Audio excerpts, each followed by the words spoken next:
in the hands of Abel and Ppgod when they go Milio Tristana. Creme will also play it on occasion too. Certainly will. Very flexible pick available to them, as could go for an answer into the reactor, but you don't actually need to go for a counter pick just yet. Can go for priority picks of your own. And it will actually be the Maokai, so it could be Tristana mid still. That can work, like similarly to the Jace. Can fit in with that AP jungler. Definitely can. It's one of those facilitating picks for Aki as well, so solid rotation as far as OMG are concerned. For RA, Sejuani, Renekton seems like a bit of a given, right? You already know you're into Maokai. It's not going to be some crazy hard carry jungle for Aki. And then it's about the solo lane matchup as well, I feel like, for Strive. Or maybe they want that Xayah pickup. Or they take away the Jace. With the Sejuani, maybe they look for something AP from Assum. We'll have to see, because this will definitely dip them quite heavily into physical damage on the top side. And if OMG go Sion here, and then all that, you know, Cassante also just works, and remove away some of the tank busting AD carries, things could start to look really rough for R8. We'll see exactly where OMG decide to go in the bans, as you have to imagine it's just 2 AD carry bans off the bat, right? Xayah plus Aphelios, because it's a Zoom, would probably make the most sense in terms of stripping away some power. Varus as well, if you want to kind of just trim away at some of the laning prowess that Assum does have access to. I think as well, removing the AD carries that can go into the AP, right? You know that Jace and Renekton are going to be AD, definitely. Varus could go AP, Kai'Sa could go AP. Could even remove something like a Ziggs, although Ziggs not exactly a tank buster himself, but... I mean, Assum does play it, though, if I recall correctly. So it's not even a bad call-out much, to be honest with you. We'll see what they land on. They land on Draven. So, curious about what that means for OMG and for Abel, specifically, if this then signals, perhaps, that they're just looking to remove away Assume Comfort, or they're going to look for an AD carry if they're right, because those two bans actually set up quite well for an Aphelios on 4. Those are two very tough lane matchups for Aphelios, so I wonder if that's where OMG are angling as another support ban comes in for RA. The Rel joins the Milio. Another option. Okay, the Xayah's going to come on through here. I was going to say you could go for the Ziggs yourselves. You got Tristana, that like demo squad can be absolutely horrific to deal with. But no, Xayah going to come on through, which does mean RA, you probably have to go for the Rakan, right? Just to deny the combo. We'll have to see if they feel pressured into doing so. Yeah, we will. Ashe. I mean, if they go Ashe, then I feel like cleanse value is super high for both Creme if he doesn't want teleport, and Abel. We'll go towards the Jinx, so more hyper carry focus. Where does Baolan land now, right? It's blind pick into Ppgod. The composition from OMG is relatively non-committal. It doesn't really have to go in. Double AD carry, 2 front line. I wouldn't even mind for Ppgod, if he doesn't want the Rakan Xayah lane, for him to just actually land on an Enchanter as well. Let's see what Baolan does, because I feel like you've already got Engage. If you want to stack it, you can go something like Nautilus, try and use the depth charge to force out the Xayah ultimate. I feel like that's maybe the way that they just go. OMG, they just go towards the Rakan just for the combination. Braum wouldn't be too bad here, to be honest. A fair amount of Engage, but they go towards that Rakan just because it's the Lovers duo, and they want that laning power and prowess, and they will find it. So, a lot of ability to go forwards here from OMG with Aki and Ppgod, both massive engage tools, plenty of follow-up damage as well. But RA on the other side, they've got plenty of tools to make their own lane advantages, like Leyan on this Sejuani. If he can focus on Strive or Xiaoxu, certainly can build himself up some leads. So I feel like this early game, we could have a bit of opposite play here, where we see Aki playing towards the Xayah Rakan and Leyan playing up towards the top side, and kind of a bit of a trade. Certainly possible. Yeah, definitely possible. I'm curious about that as well. All right, cross-map play, certainly very potent. Cassante is a fairly hard champion to dive, even at the earliest stages, right? You always know when the CC is going to come through as the Cassante, so you can damage reduce a lot of that via the Pathmaker. And Shanji, very adept as well. So do anticipate that if we do end up in that kind of, I won't call it or commit to like saying it's a full map split, but you know, a lot of focus from Leyan on the top side, then I feel like Shanji might end up being able to pilot out quite competently. And that's going to be about the responses from OMG on the bottom side. Strong 2v2 down there. Strong 2v2 on the top side for RA. We'll see if it ends up being a situation of both of those leaning into execution and seeing whether or not which side pulls out the largest lead. See who can do it. OMG versus RA. You've got to favor OMG coming into this one. And remember, if they win this series, they grab themselves top 6 going into playoffs and will have that playoffs bye for the first round. See if they can make that happen. That's going to be the big question. Is OMG front foot forward here, looking good for playoffs, hopefully. You want to see them looking good for playoffs. OMG, even if you're not an OMG fan, I feel like, even as a neutral, they're just such a fun team to watch. Would like to see them go relatively far.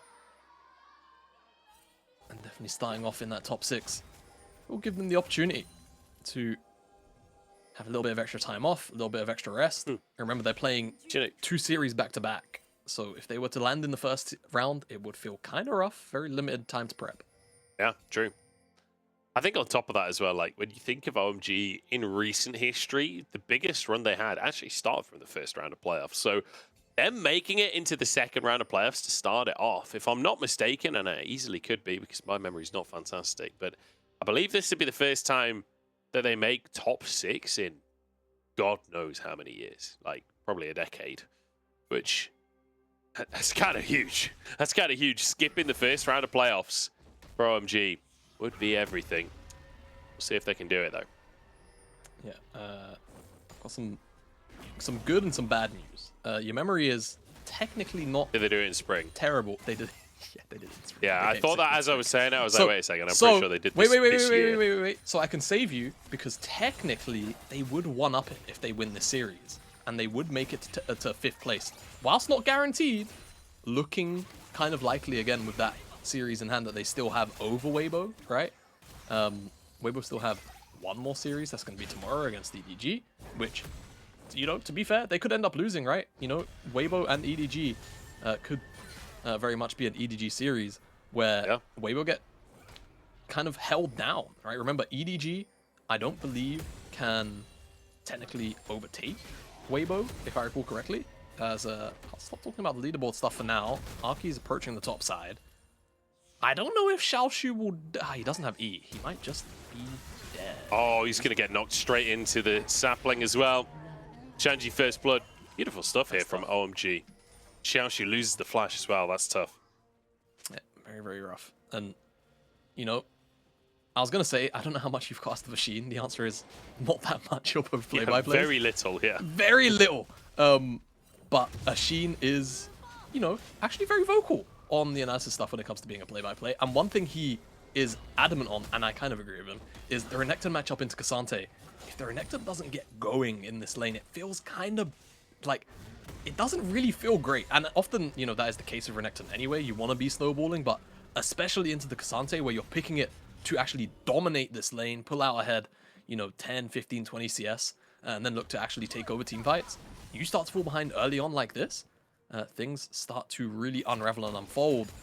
Yeah. Hopefully, I can see a little bit of a visit up there soon from Leyan. All in the bottom side here as Ppgod and Baolan both lose half their health. But yeah, to your point, I feel like that's almost... It's less about Renekton Cassante, more just about Renekton. Like, Renekton, when you fall behind, just feels useless. Like, if you are strong and you can fight for the Heralds, fantastic, amazing pick. But if you start to fall behind in lane and you don't have that big level 6 spike where you're an absolute powerhouse, then it does often feel like a wasted pick. Yeah, it really does. And Shanji as well. Remember, we spoke about how for RA there is a lot of physical damage on their side. The commonplace thing to do as the Cassante, at the very least in the 1-to-1 against this Renekton, is rushing the Thorn Mail. It really does curb the 1v1 power of Xiaoxu, right? All the healing. But just because of things like, you know, for example, Renekton Ruthless Predator, empowered, if you're doing that to a target with Thorn Mail, you're eating like 100 and something damage in return, just for pressing a W, right? So not only do you really curb the healing, you deal even more damage, but with RA having so much physical damage and so much auto attackers as well, that build is going to feel super high value for Shanji. So again, further to this point of the top side matchup, if he does start to pull further and further ahead, he will become oppressive not just for Xiaoxu in the 1v1, but for the rest of the game too. We all know what Shanji can do when he finds himself a lead. He will take over. I do want to just quickly talk about leads though, because in both the mid lane and the bottom lane, OMG managing to pull themselves ahead. It's a 10 CS lead for Abel, which I'd love to be able to see the wave. You can't quite see it because the icon's on the minimap. I have to assume that is frozen in favor of Assum and Yeah. Baolan, yeah, there you go. So But the it's actually, CS it's not a deficit should true- change a little. Yeah, it's actually not going to be a true freeze though. It's 3 range creeps, so with that kind of minion coming out, it's going to start to slow push back into OMG. So it will actually continue to grow.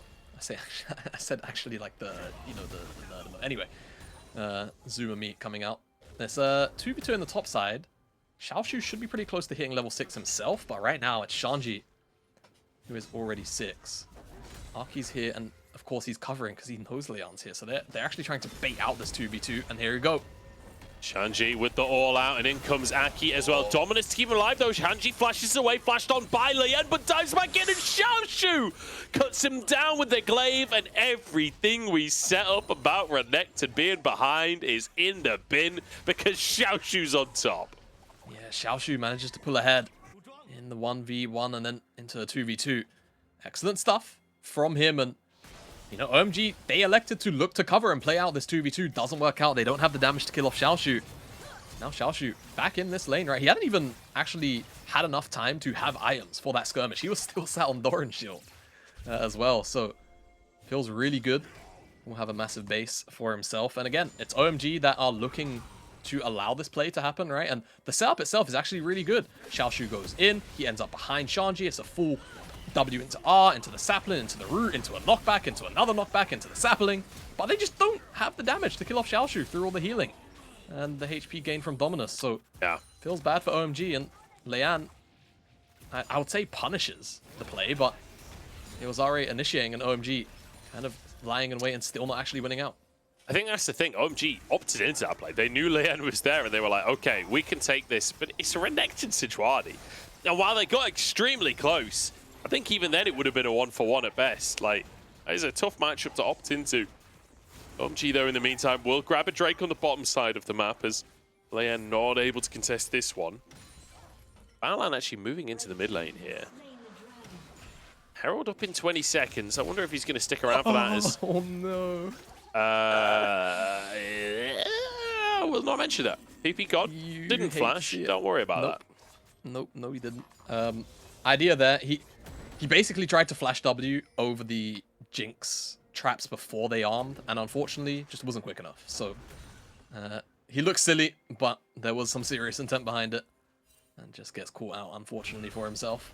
And hey, already know now that Rakan is without flash, and again, Sejuani level 6, Nautilus as well. Does mean could be actually an easier target even than Abel, considering he's got the Feather Storm. We'll see how things play out, because first Dragon went over to OMG, so I expect RA will want to try and look for the Herald, especially with Xiaoxu starting to, you know, take control of the laning phase again after that 2v2 that occurred up there. Abel and Ppgod will be able to crash this wave in, which still, again, you mentioned that the CS lead would build again for Abel, and it absolutely has. 15 CS advantage right now, with a plate being given up solo as well to Abel. This Ppgod just kind of waiting in the wings, making sure that his AD carry can get as much of that gold as physically possible. It's a really tough situation for Baolan and Assum, because with Aki hovering around as well, this does not get any better. If they stick around under the tower to try and farm, it could be curtains for the RA bot lane. Yeah, and they know it as well.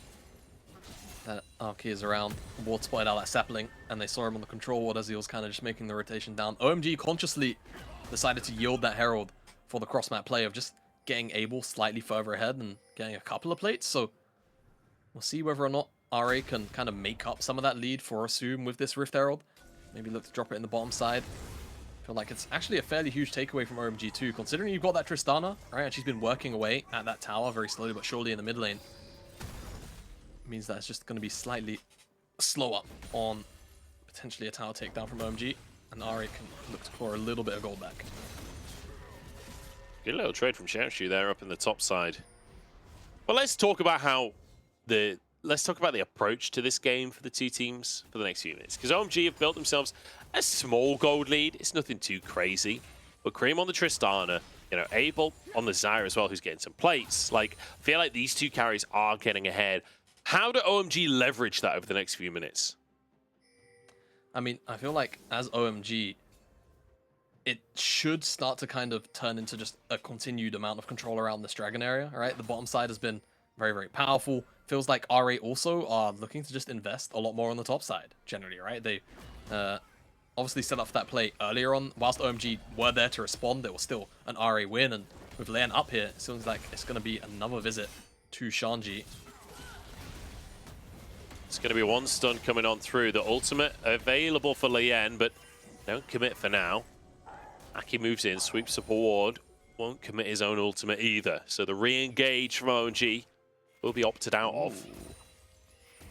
Potential Hex Flash. I mean, they're actually pinging it. So Stripe has a rough idea that Ppgod is here. But if he hugs that bottom wall again, could be danger.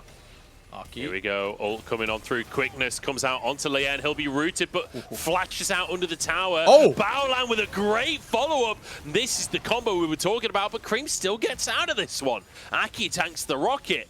I can't believe they've got away with that. Yeah, that was a bit of a heist, wasn't it? From OMG. Look for the play on the mid lane. They do get Stripe's flash and Leyan's by the end of it, so not too bad. And at the end of the day, the only things that were committed by OMG were ultimates, and Timer of the Dragon means that those ults will either be off cooldown already or very close to being off cooldown. Herald's dropped in the mid lane, goes over to Strive, and actually the gold proc might have given away where Strive was resetting, so he just takes a moment to stop that one, as he was worried that Creme could have looked for a rocket jump on top of him. And that's actually kind of big. That might lock OMG into getting this dragon almost for free, because if Strive has to look for a reset, he's never going to be here at this dragon in time. The only thing that could have an outside impact here is Xiaoxu having teleport and Shanji not. So let's see how things unfold in the next 30 seconds or so. Strive's going to take his reset now. Xiaoxu has full control of the top side, so he can always look to teleport as long as Shanji is away. But it's more about RA and their intent, and whether or not they actually want to look for the dragon themselves. Creme decides not to commit onto Baolan there. Doesn't know where Leyan is on the map. But 2 plates taken individually by Creme in that mid lane. Now the reset came on through, but you can see Assum moving over there. It'll be Strive down in the bottom side now to try and defend the remaining 2 plates. But Drake is the objective that OMG are looking for here as they move towards that area. Start DPSing down. Leyan in the zone though, and oh, Shanji. He's moving over. Xiaoxu has TP. I think it's going to be too late, though. The Drake's going to be already taken. Leyan moves in, but Drake is down. Baolan falls, and RA all over the place here, just not coordinated. They make it too late to the Drake, and they even lose their support. Yeah, really strange. I mean, I would have even maybe preferred for Xiaoxu. Like, the problem is Xiaoxu, it seemed like RA were very locked into maybe finding, like, this teleport flank, but maybe Xiaoxu should just walk down instead, right? Like, he has the time in the world to do it. Shanji walked away after the wave was cleared away. They want that flank, right? They had such decent vision setup on this bottom side that's what they wanted. But again, like you mentioned, all over the place, a little bit too slow to pull the trigger. And RA just get that dragon, or rather lose that dragon, and don't really get anything for it. And it's OMG to gain, right? Picked up a spare kill off the back of the engage. Certainly did. OMG with 2 Drakes now. So we take another look. Like, yeah, you can like the setup. It could be good if they just pulled the trigger earlier and more on sync with one another. Strive and Assum were nowhere near both Baolan and Leyan, so just a bit of a head scratcher for me. But the intent certainly was okay, just slow on the trigger pull. Bit of a tough one for RA. Idea was right, but the execution and the timing was not pretty. 3 players on the top side for RA there is just trying to fight for vision control. In the meantime, a reset came out from Abel. He's now got that Kraken Slayer as well as his boots. Same for Creme, or at least with the Kraken Slayer. He's got a Vamp Scepter instead. Ppgod sparring with Baolan. That's actually going to be the ultimate used onto him, but he's Rakan, so he'll just dash out of there. Not the greatest ult I've ever seen. Nope, not the best in the world, but you know, happens to the best of us. OMG, whilst all that's going on the top side and RA are posturing, now they're the ones with teleport advantage on the top side, and with a bit of an awkward lane assignment with Strive being in the top side of the map. This means that that tower on the bottom side goes down for free to Shanji. Even have some time to reset, because again, RA slow to the punch, right? Like this Herald takedown or start up being quite slow, very hesitant. Now OMG have the window to engage. Quickness in, the roots follow it up as well. Creme on the top side of the player's able Oh. is untouched so far. Xiaoxu with a bit of sustain and Shanji still surviving. Now 1v1ing Leyan as well. Shanji, that was clean. And the flash forward for the feathers. OMG just destroyed RA. Not only did they just slaughter RA, it's a 5,000 gold deficit now. That was a huge gold swing off all of those kills, the towers, and there's going to be more to follow as well. Top side, there's a wave.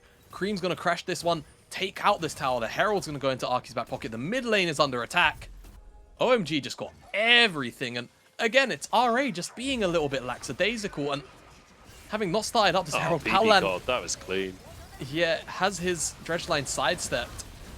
Engage looks good. The buster shot into the wall for Shanji to then take Leyan. And you said it was clean. Oh, what knocked him? I think Strive's E knocked Shanji out of the blast cone there, which enabled him to actually 1v1 Leyan quite hilariously. And the rest of OMG just kind of wipe whoever's in front of them, front to back. Excellent team fight from OMG. I love the flash from Abel there to finish off Assum. Just kind of insult to injury at the end of the fight. Look at the carries, 202, 204. They are feeling real strong, and they both got a BF sword off the back of that previous play. OMG well and truly in control of this game now. It's almost a 7,000 gold lead, 6.5 at very least. OMG, pretty much I know it's been such a quiet game. How does that not hit Abel? What? And they're still going to be able to get that kill. So at least they do finish the job on that one. I have no idea how he wasn't stunned by that. Ppgod goes down. There's a double kill for Assum. And now a chance for RA. But with 3 people here, they'll be able to defend the mid-tier 1. Yeah, they will be able to defend tier 1 at the very least.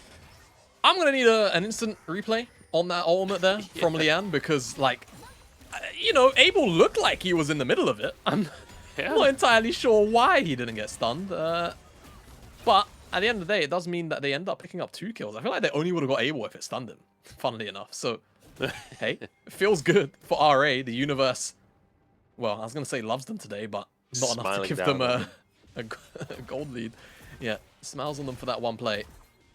OMG, however, back out on the map after those picks. And with these reset timers from Assum and Baolan being so late, this dragon's gone. This is a bit of a freebie unless Leyan gives his life for it. Actually goes for the steal, and I just don't see that one happening. No. And that'll be one dragon away from Ocean Soul here for OMG with a Cassante and a Maokai on the team who will get big, big value out of that one. One of the things as well, I believe this is how it works. Maokai saplings, when they explode on someone, means that Maokai has done damage. So he gets passive healing from the Ocean Soul in that any time a sapling hits someone on the map, he still gets that Ocean Soul combat healing. So it's extra effective on the tree. Makes sense. Trees love water, although they don't love salt water. And oceans are full of salt water. So hey, I don't know. We'll check in on that later. Munch? I've got some interesting news for you. Oh, yeah? I don't want to make you seem like a dummy. I don't think Ocean... Maybe it's... Are you talking about maybe Soul has combat healing? I don't think Ocean Soul Okay. If Ocean Soul has combat healing, that's something I didn't even know, apparently. So then I'm the dummy. Yeah, does Ocean Soul have combat healing? I thought that was how Ocean Soul regen worked when you're in combat. I thought it was just healing, period. I'm pretty sure it's just healing, period. All right, I'm hop going on to check Google. this. Yeah, hop on Google. I'm pretty sure it's just healing. You talk about overall. game state, I'll check the soul. All right, game state looking pretty good for OMG. Who would have guessed it? Right now, with these 3 dragons and with the Baron spawning up, they've got 2 options, right? They realistically know that if RA go for a Baron startup, that they can just walk over there and murder them all for it. So I wouldn't be surprised if they just keep set up on the bottom side of the map. They keep Creme on the side lane alongside Shanji, and then look for turn and burns until this next dragon spawns up for that Ocean Soul. Dealing damage to enemies, heals for 160 plus blah, blah, blah, blah, blah, and restores 80 mana over 4 seconds. Since when? It's the normal drakes that do passive regen, but the soul gives you combat healing. Yeah, I'm pretty sure it's always been like that. Has it always been? Am I just bad at reading? Okay, well, hey, I'm the dummy. That's the end of the conversation. I'm the dummy, I guess. Look, it happens. It happens. It There's does, a lot of reading to be done in League of Legends. Xiaoxu and Shanji. That's a lot of SHs. Well, not actually, but X is essentially an SH, kind of, in Pinying. Yeah. Sure. Sort of. Kind of. Ppgod, maybe looking for an engage here. Quickness comes out. The ult from Leyan to answer it, but there's the root. There's the knock-up, and Creme with the follow-up onto Baolan. And one pick might just be enough for the TP coming on through as well. Shanji rejoins the squad, and they move over to the Purple Worm. Yeah, the engage tools are gone for RA as well, so I think the reality of the situation is this Baron is gone. If they try to contest, OMG will just turn, and they will look to kill whoever they see in front of them. This Baron should be a pretty high yield of additional gold as well. Soul spawns in 2 minutes, and there's a couple of inner towers to still stake. RA do get this tier 1, and it's got an objective bounty attached to it, so it feels good. But again, losing the Baron, going to be pushed out now through the mid lane as well. It's going to be a rough couple of minutes now for RA to try and defend, try and turtle. Actually see if they can claw anything off the map, but I feel like OMG just have so much control. Ooh, this could be a dicey teleport, honestly. There's 4 players here from OMG. Strive will not get engaged on. I wasn't sure if they would just go ham on that one, but Creme is actually in the top side currently, so root comes out from Abel. Bit more damage, and the turret actually just dies to the minions. In the end, as Abel is going aggro in this one. 4v5 as the roots come across here. Baolan the target, but Abel flashes forward straight at Xiaoxu. Featherstorm across the team, but Xiaoxu surviving. Ppgod gets out with his life, and Shanji here to finish the job. Assum will be shredded. 4v5 as Strive gets a double kill, but the rest of his team has been torn asunder. Yeah, Shanji, as he so often does, turns that fight around. RA was starting to win out. There was a lot of healing coming out from Xiaoxu on the backline. I think the rocket from Assum from downtown also helped out in that dive, but OMG still prevail. The gold difference just about enough to get them through that team fight. I'm going to pick up this inhibitor in the top side, look for a reset, then go and take up that soul. Excellent stuff from OMG. Generally, I feel like that was probably the last chance that RA had at an even fight. Third items coming in now for Creme. Abel not too far away, you have to imagine as well. Gold lead grows. Take a look at the replay. I think let's take a look at how long Xiaoxu is actually able to survive here, to be honest with you. Plus, the initial root up here from Abel is massive. Kicks the fight off. Fortunate miss from Ppgod as a couple members dodge out, but then Xiaoxu goes back in on the Featherstorm. Big cold and meek heal. Plus, I think Conqueror and maybe a Triumph proc from Abel dying. While Shanji just does what he has to do on the backline. So, excellent stuff from OMG. And an attempt from RA was good, but now here's an attempt from OMG and engage. They want this dragon, and they should just about get it. Well, the soul is taken before they even get in, and now RA in a fight against a team that is actually healing because they're in combat, in case anyone didn't know what Ocean Soul does. As OMG in a death ball here, Assum taken down. 4 players in Strive for the second time in as many minutes. Will find himself alone, and OMG, they might just end the game here. Yeah, I think they will. OMG, 4 members dead. I mean, death timers, actually not that long, to be fair, so it might just be a second inhib, unless they look to push for more with the Ocean Soul healing. Oh, actually, Strive might just get taken out here. Q3, no, knocked back. Well played by Strive to keep himself alive there. And I think you might be right. I think they might be able to stop this one, although one Nexus Tower in trouble. Baron is timed out at this point, so the wave is very clearable. This Ocean Soul does mean that you can just keep sieging all day long. The supers in the top lane are helping to whittle away at those Nexus Towers. And instead they move towards the mid lane. A reset coming out from Shanji, but his teleport is about to come off a cooldown again. As the wave pushed in, Ppgod, no quickness available. Does make it a little bit harder to engage. Definitely does. They can still use Aki's ultimate to force them off the tower. And either look for a dive on the target's root up or simply just get the tower itself and see what they decide to do. With no Baron, the waves can get evaporated kind of quickly here. But again, Ari will start to be spread thin. And with this window for Creme, he will just take the tower, and now this third inhibitor is wide open. Tristana is just so hard to deal with when she gets onto those towers. The TP onto the minion to guarantee the wave can't be cleared. And now OMG, 3 inhibs taken. RA packed into their base. Just a third of a Nexus tower remaining. They're desperately trying to hold on. And now, supers in every lane, plus double supers now. With their 3rd inhib gone. This isn't getting any easier. RA might need to pull the trigger on a fight here, try and find something. Their target is Aki, but he survives with a twisted advance. The bomb onto Leyan is going to be the end of the game here. Xiaoxu killed by the feathers, flying back in as Creme just 2v1ing them on the Nexus, on the fountain here. The Nexus will go down as Strive will join it in the last possible second. 19-5. OMG just decimated RA. Slaughter, really clean, very concise. Very few mistakes from OMG throughout this game, right? I feel like they went for that one play where they tried to counter